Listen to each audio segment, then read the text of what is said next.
এই ভোট নজিরবিহীনভাবে হচ্ছে বিভিন্ন ক্ষেত্রে, এবং আগামীকাল ভোট যুদ্ধ শুরু। কয়েক লক্ষ মানুষের নাম বাদ। অনেকেই দাবি করছেন তারা যোগ্য ভোটার, কিন্তু এবার ভোট দিতে পারবেন না। আগামীকাল ভোট যুদ্ধ শুরু। 152টা কেন্দ্রে ভোট হবে, তারপরে 29শে এপ্রিল আরও 142টা কেন্দ্রে। কৌশিকবাবু, আপনারা যথেষ্ট চাপে কিনা? কারণ যত লক্ষ বাদ গেছে, অনেকে বলছে, বিজেপি বলছে মৃত ভোটার বাদ গেছে, সেই মৃত ভোটারের ছাপ্পা আর দিতে পারবেন না।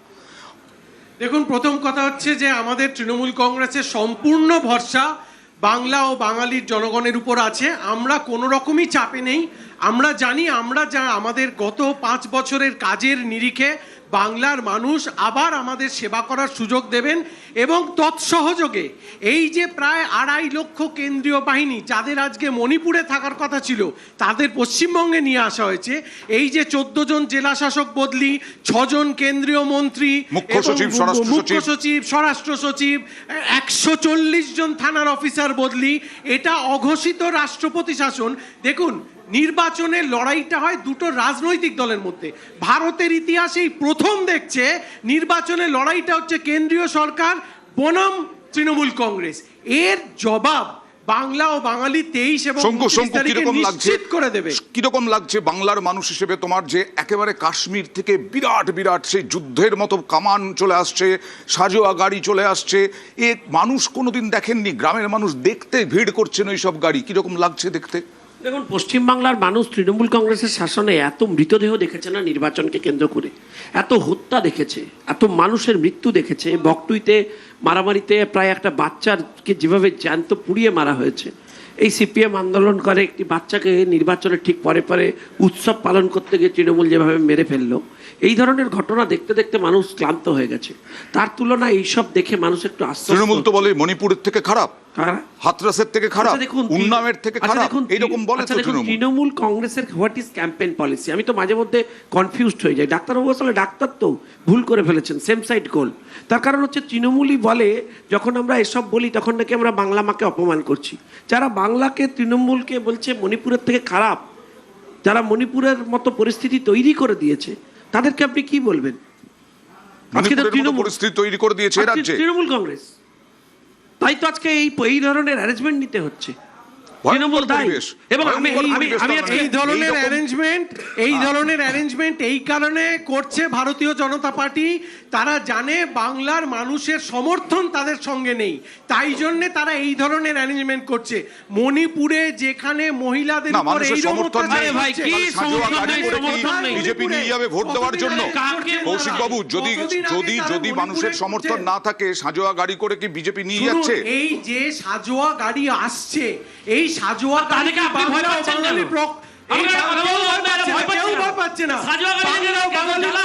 প্রাপ্য ছিল। যারা স্বাধীনতা এনেছিল ভারতবর্ষের, তাদের কি এইটাই প্রাপ্য ছিল? আজকে আপনার উত্তরপ্রদেশের নির্বাচন, উন্নাও হাতরাসে কি হয়, মধ্যপ্রদেশে কি হয়, তখন তো আপনারা পহেলগাঁও আটকাতে পারেন না, আপনারা পহেলগাঁও আটকাতে পারেন না, আপনারা অনন্তনাগ আটকাতে পারেন না, তারপরে আপনারা সেখানে সাজোয়া গাড়ি পাঠাতে পারেন না, তারপরে আপনারা এখানে সাজোয়া গাড়ি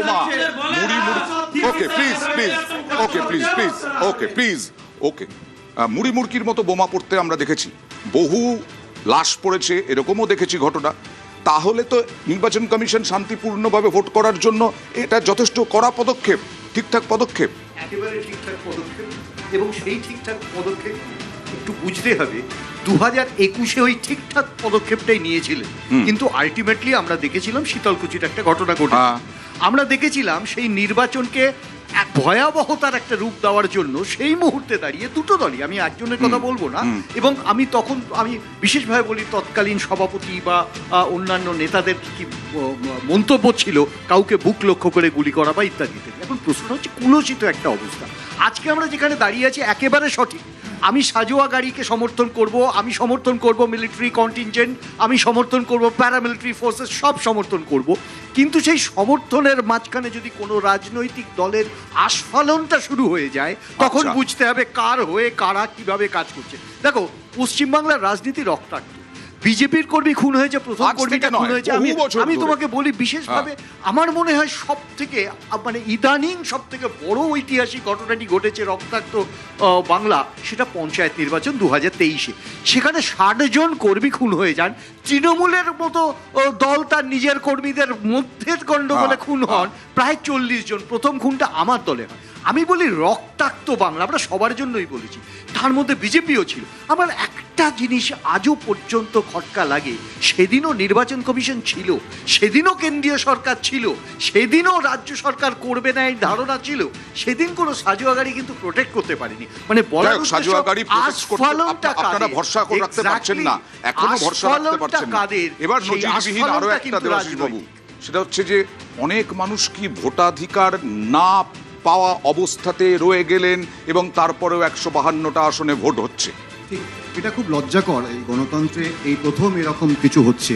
কিন্তু কালকে আমাদের বাংলার মানুষের কাছে প্রথম দফার একটা নির্বাচন রয়েছে, যেখানে লক্ষ্যটা স্থির করতে হবে মানুষকে। আপনারা বা আমরা যারা সব মিডিয়াতে বসে যে সমস্ত জিনিস তৈরি করছি, মানুষের কাছে সেটা অপশন বোধহয় হতে পারে না। মানে গরম কড়াই আর জ্বলন্ত আগুন, এর মধ্যে মানুষ যদি বেছে নেয় তাহলে বোধহয় কোথাও ভুল হয়ে যায়। কারণ বাইনারি কখনো সঠিক অপশন দেয় না, সেটা যে দেয় সেটা হচ্ছে কম খারাপকে বেছে নেওয়ার অপশন দেয়।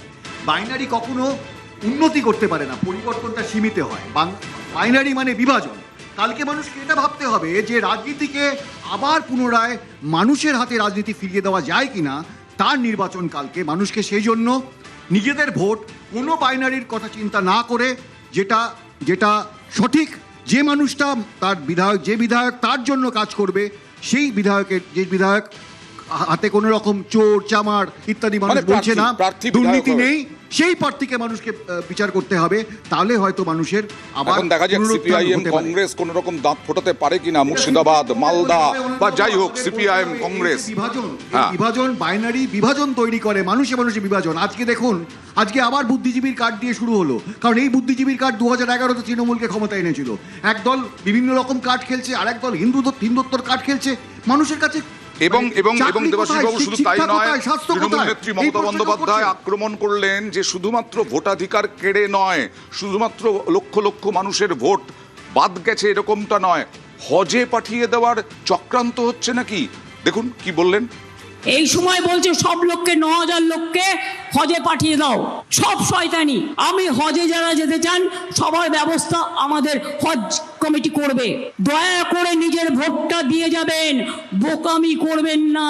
ভোট না দিয়ে কেউ যাবেন না, গেলে আপনাকে এনআরসি করে দেশ থেকে বিতাড়িত করবে, তখন কিন্তু আমায় দোষ দেবেন না।